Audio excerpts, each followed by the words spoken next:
Hey everybody, my name is Matt Hallam with Perspective Design and welcome to our YouTube channel.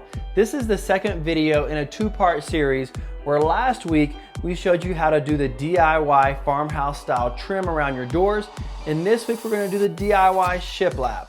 So to find out how we took our hallway from this to this, stay tuned.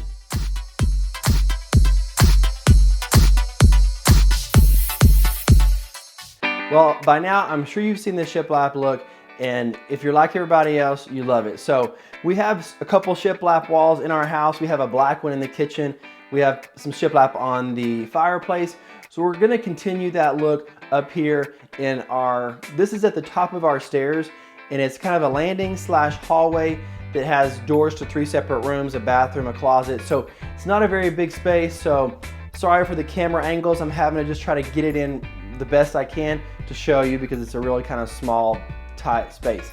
So for this job, you need a few tools, not a whole lot. The first thing you're gonna need is a nail gun. There's gonna be a lot of nailing. It would be tough to do it by hand. So getting you this is a pneumatic, which is an air nailer, is gonna be a great option. You'll also need a small air compressor. I have a small pancake air compressor here on the ground that I'll use that powers this. You'll need some, these are 1.5" air nails that will go in the nailer, so you'll need those. You'll also need a tape measure to measure out all your lengths and get those cut. I have the saw out in the garage, so I'll be making 800 trips in and out to cut all my wood. And that's really, you'll need a level also. When we get to the walls, you will need a level just to make sure all of your planks are level and plumb. And you also need some nickels. These will come into play as spacing to space our planks apart. They work great for that, easy to grab, so put a handful of those in your pocket. Now to talk about the material we're gonna use.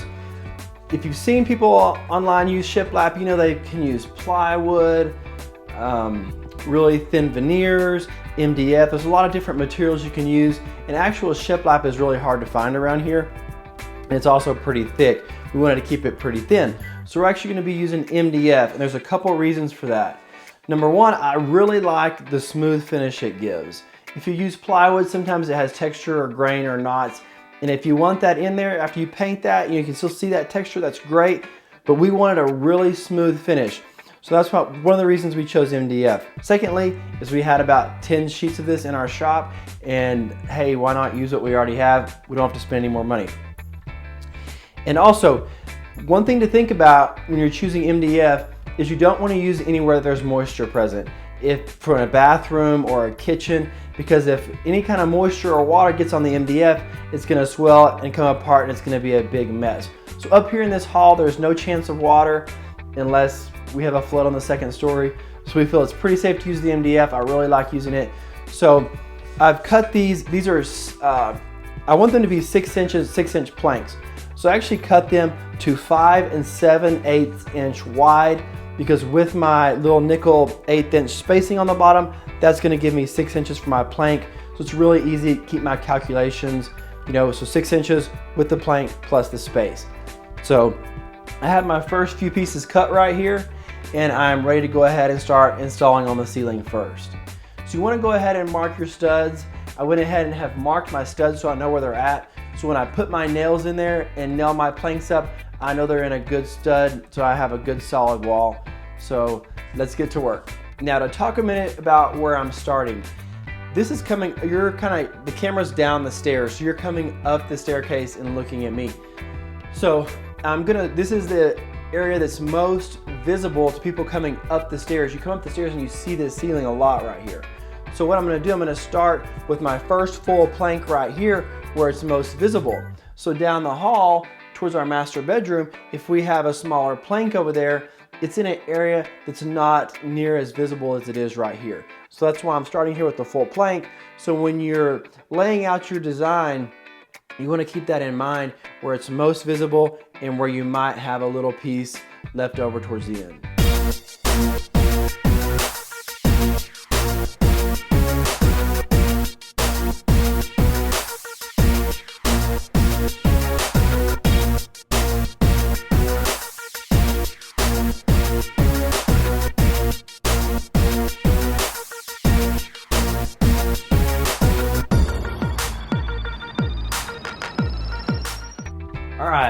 we are finished with the ceiling, as you can see, and we love the way it looks. So now we are going to turn our attention to the walls. But first, you know how renovation is in a house with a 2-year-old. It is nap time. So I'm going to take several of my measurements in the hall, and I'm going to go out to the garage and cut the pieces while Owen sleeps. So when he wakes up, I'm going to be ready to get in the hall and go ahead and start tackling the shiplap on the walls. So we will see you after nap time. All right, well, nap time is over, and now it means time to get back to work. While Owen was asleep, I was out in the garage making a lot of my cuts. You can see right here, these are the small pieces. I'm going to start with this first section over here, and then I will work my way around the hall.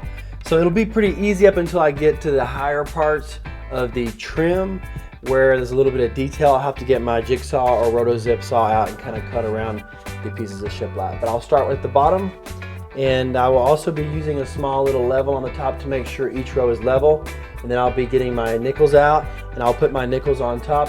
That's what I'm going to use to space out my next piece, so we have nice, even spacing throughout the entire wall. So here we go.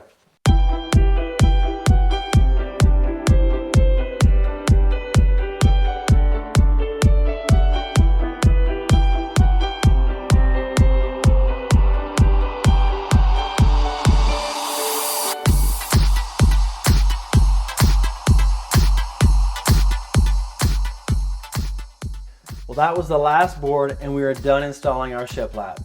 Now, one thing I wanted to talk to you about is in these videos, you probably think everything works out perfect the first time in the way we had planned, which is not the case. Prime example in this video, when I installed my shiplap against the edge of the door trim, I just go ahead and cut it and butted it up to the edge of the door. Now, when we got to the decorative kind of farmhouse style trim we have around these doors, I was planning on using my roto-zip or my jigsaw and cutting out the shiplap around the decorative trim at the top. Now when I did that, it was working okay, but I wasn't really happy with the results. I didn't want to just fill all that space in with caulking and just try to make it work. So I did my backup plan, which was to remove the header from above the doors, the decorative header piece, and install my shiplap and then reinstall the decorative header pieces. Now, if you want to find out more information about the header piece, which is kind of that farmhouse style trim, we easily did that to these doors, and we uploaded a video last week in regards to that. So I'll have a link right up above. You can go check that out if you want to find out how we installed that trim.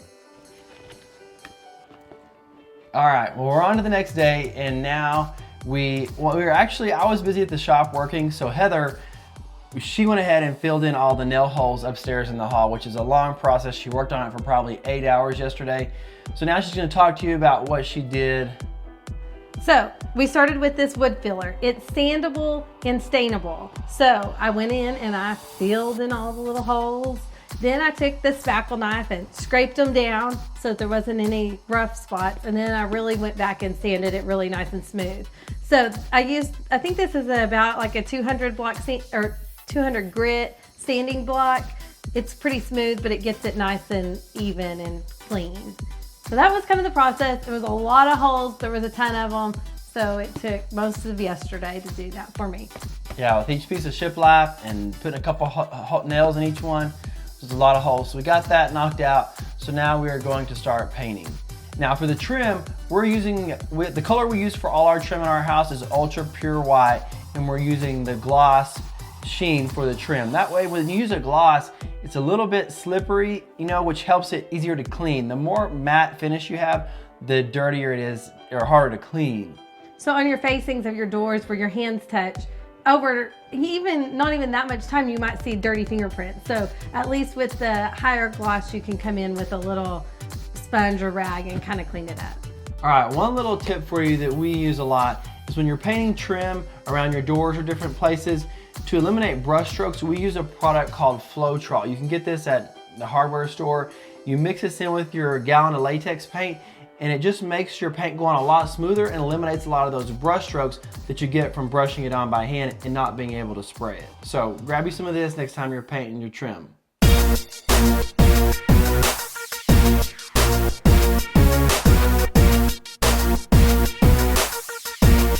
All right, well, as you can see around me, I am finished with the haul. We're finished with the trim, the farmhouse style trim, and the shiplap.